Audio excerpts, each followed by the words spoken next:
penso eu no legado, no livro Viver em Paz para Morrer em Paz, eu tenho um subtítulo no livro que é Se Você Não Existisse, Que Falta Faria? Que é uma coisa a não ser, deve ser pensada... Infelizmente eu penso nisso um pouco demais. Pois é. Não deve ser pensado em excesso, tem que ser pensado com moderação, jamais após beber alguma coisa, nunca em estado de tristeza, mas deve ser pensado vez ou outra. Uhum. E eu sempre digo que se eu não existisse, eu quero fazer falta. Né? Eu quero fazer falta. Esse é o meu legado. Eu quero que no dia que eu me for, que diga assim, poxa, o Cortella faz falta. Ele podia estar aqui com a gente, nessa situação, nessa circunstância, como professor, como pai, como marido, como cidadão, como profissional, como amigo. Então, esse é o sentido. Boa. O Mário Quintana, que nós citamos, mandou escrever no túmulo dele, eu não estou aqui. Eu não estou aqui. Isso aparece, eu cito isso nesse livro, Sim. Viver em Paz para Não Morrer em Paz, porque ele morreu, o Mário Quintana, na mesma semana que o Ayrton Senna, né? Morreu no dia 5 de maio de 1994. O Senna morreu domingo e o Quintana na quinta-feira. Né? E claro... Ofuscou um pouco a morte do Mário Quintana. Exatamente. É uma pessoa que seria mais... Né? Eu pego uma pessoa que eu lembro muito com grande energia, a gente falava de reencarnacionismo, né? Ou de a questão da transmigração de alma, ou o que for. Uma pessoa admirável, que eu tenho uma admiração imensa, é Chico Xavier. Chico Xavier morreu em 2002, no dia que nós ganhamos o Penta. Certo? E eu sempre digo que talvez ele tenha não escolhido fazê-lo, mas ele não criou obstáculo a que assim fosse, internamente, naquilo que é a agonia, né, a luta para continuar vivo, porque uma pessoa tão discreta na existência dele, tão suave, né, naquilo que ele fez, que seria até imaginável que ele não fosse tão bem lembrado como ele deveria ser. Sim. Né, eu não sou, como disse, reencarnacionista, mas tenho uma admiração imensa, né, pelo Chico Xavier. Alguém que passou a vida lidando com a maior dificuldade nossa, que é a morte. É. Né? E o fez de forma partilhante. Por isso, ter morrido no dia, né, da nossa conquista do Penta, é de fato ganhar, né, a possibilidade de fazer falta. Chico Xavier faz falta, Mário Quintana faz falta. Várias vezes eu encontrei, quando ia a Porto Alegre, Mário Quintana andando ali na Rua dos Andrados, ali na Rua da Praia, ele caminhando, né, sempre, às vezes com a sua bengala, ele que morou tanto tempo ali perto da praça. Ele morava naquele prédio da Casa de Cultura, não morava? A Casa de Cultura foi criada onde ele morava, ali era um hotel. Exato. Existe outra Casa de Cultura agora. Hotel. Era um hotel, se transformou num shopping center mais popular. Mas era um hotel chamado Majestic. Exato. Né? E ele, sim, dali ele fez muitas coisas. Inclusive o quarto dele foi preservado com algumas das coisas e depois levaram para outro espaço. E eu admiro tanto, né, as ideias de Mário Quintana, porque ele foi capaz, né, de ter uma existência na qual ele faz falta. Então, ele faz falta não só porque ele era um poeta, mas porque ele fez traduções magníficas de outros idiomas, de obras que a gente, sem ele, nós não teríamos tanto encantamento. Né? Então, há pessoas, porque ele era tradutor também, né? Há pessoas que são imprescindíveis. A clássica frase do Brecht, né, ela se aplica muito de verdade a algumas pessoas. O Mário Quintana é uma delas. Poxa, esse papo todo me faz muito pensar sobre essa questão realmente do o legado, né? Eu fico... Porque, inevitavelmente, comunicadores, a gente toca a vida das pessoas de alguma forma. Não tenha dúvida de que você deve receber muita mensagem de gente que fala, eu estava num dia ruim, aí eu ouvi um vídeo teu e isso mudou. Sim. Isso marca a vida dessa pessoa. E a gente, como filósofo, num caso comediante, eu me sinto envaidecido quando eu sinto que eu melhorei de alguma forma a vida de alguém. Como eu repito constantemente, com certeza já piorei também a vida de muita gente. Claro, eu também, eu sou professor. Eu piorei 47 anos de docência, por vários momentos eu encontro pessoas que dizem, um dia você falou uma coisa que mudou a minha vida.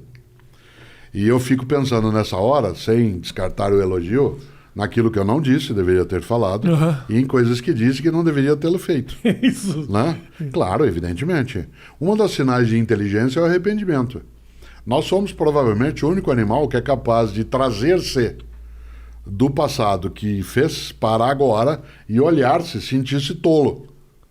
A frase, eu não devia ter falado, ou eu devia ter respondido, ou como é que eu deixei ela fazer isso comigo, ou ele fazer isso comigo, isso é absolutamente no campo da nossa historicidade consciente. Né? É impossível que eu consiga viver sem pensar-me, né? A ideia de consciência, para imaginar alguém como você que vive também em palco, né? É você estando no palco, estar sentado na plateia se olhando, Sim. né? Vendo seu próprio desempenho. Né? Esse distanciamento, algumas pessoas bloqueiam, outras são capazes de rever-se, né? Olhar aquilo que conseguiram fazer e seguir com um aprendizado. Mas que, sem dúvida, né? Deixar o legado é algo que pode ser feito por algo que se torna, para uma pessoa que se torna importante, ou pode ser apenas, né? Você produz um impacto como aquele que atirou no John Lennon, né? Em dezembro de 1980, né? E fez por quê? Para ser notado. Há outras formas de ser notado. Você pode ser notado por aquilo que fez e que espalhou vida, protegeu afetos, impediu desertificações, né, das capacidades, e pode ser notado, né, por algumas pessoas que estão à tua volta, te admiram pela tua maldade. Assim? Né, aquilo que é admiração do horror. Eu tenho, dentro da tua atividade, tua profissão, tem pessoas que estão na minha memória que são inesquecíveis. Eu, aos 10 anos de idade, eu assisti a uma apresentação, não existia o termo ainda stand-up, você não tinha ajudado a inventar essa ideia Quem no me Brasil. dera No Brasil. tivesse eu, né? né? Eu assisti a uma apresentação em Londrina, minha cidade, eu tinha 10 anos, eu saí de lá com 13, num ginásio de esportes, que é o pior lugar para fazer uma apresentação. Uma acústica terrível, quente. Do José Vasconcelos. Sim. Eu tinha 10 anos. José Vasconcelos é considerado por nós, comediantes, como a primeira semente de stand-up comedy. Porque ele já fazia uma coisa mais one-man show. Isso, porque sempre. ele tinha os áudios, ele falava, mas eram histórias que não eram piadas, eram histórias... Onde está José Vasconcelos? Em mim.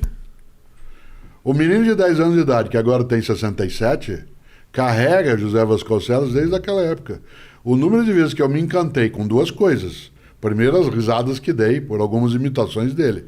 Segundo, a admiração de ver alguém que, dentro de um espaço que não era assim tão favorável, né, a uma apresentação, conseguiu levar adiante, conseguiu modular a voz. Eu fiquei prestando atenção em como é que ele fazia para não dar eco. Né? Pois bem, há mais de 10 anos eu fui fazer uma palestra um dia num antigo ginásio de esportes, que não existe mais em Porto Alegre, que era, né, o ginásio de esportes do Grêmio. Eu sei que você tem outro tipo de adesão. Eu tenho, né? eu não lembro nem do nome. Antes do estádio, né? Você tinha o Gigantinho de um lado e tinha um outro espaço. E foi o maior depois público fizeram que eu o tive. Tesourinha. O maior público que eu tive na minha vida. Tinha 10 mil jovens do Rio Grande do Sul ali para assistir. Eu nem sabia que existiam 10 mil jovens no Rio Grande do Sul. Eu sei. Uma parte deles está no Rio de Janeiro. Muitos deles foram embora. Outros vão para a Califórnia. Isso. Né? Eles e o Lulu Santos e o Nelson Mota. E uma coisa boa, aliás, ótimo livro que eu li. Foi um dos melhores livros que eu li ultimamente, foi o Nelson Mota. Né? Melhor que da Jane Fonda? Não. Jane Fonda é outra lógica. A Jane Fonda não é a qualidade, é mais o arrependimento e o preconceito. Esse aqui. Meu, né? Tolo. Tolo. E aí, que você ia imaginar, eu fui falar num lugar que era no ginásio de esportes, que ia ser demolido em breve, como foi, né? E no qual eu tinha que pensar na acústica. Em quem eu pensei? No Zé Vasconcelos. O que ele fazia? Porque quando eu tinha 10 anos, ele soltava a voz, aguardava as palavras reverberarem, e aí ele falava outra frase.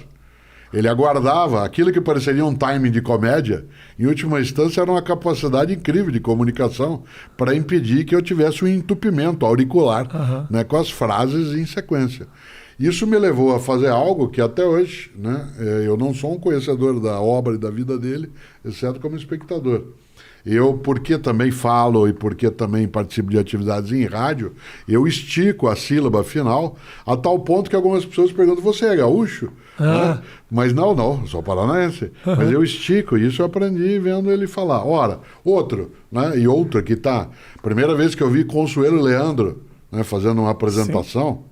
Outra vez que eu notei aquilo que, né, foi capaz uma apresentação, né, do estupendo, magnífico, né, imbatível Ariano Suassuna. Ariano Suassuna, né, não tem como. Você diz, não, mas ele morreu. Não. né? Cada vez que eu lembro. Porque ele dizia que ao redor do buraco tudo é beira, né? Ao redor do buraco tudo é beira. Aquilo, ele vem de novo, ele vive. Então, essa conversa de que você fica na tua obra, ela não é falsa.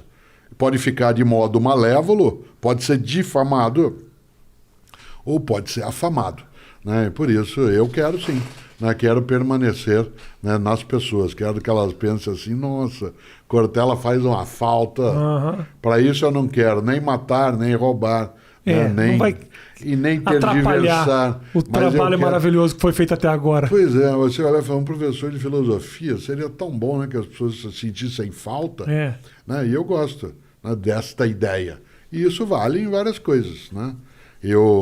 Para mim, uma das imagens, se eu tivesse agora, não de paletó, mas fosse um momento de inverno que eu tivesse com uma blusa de manga, eu jamais esqueceria Jerry Lewis. Né? Jerry Lewis, o meu sonho, quando criança, era para usar uma blusa daquelas dele, né, de cachemir, daquele argentino, só para poder fazer isso, puxar como ele fazia e deixava aqui, né, e portanto ele operava a mão de um jeito, que é aquilo que a gente chama de mão de mágico, né, tal como eu que estou sem uma camisa de manga comprida por baixo, que a mão fica à mostra, nada numa mão, nada na outra, e o truque era esse, né, que era o que ele fazia. Né?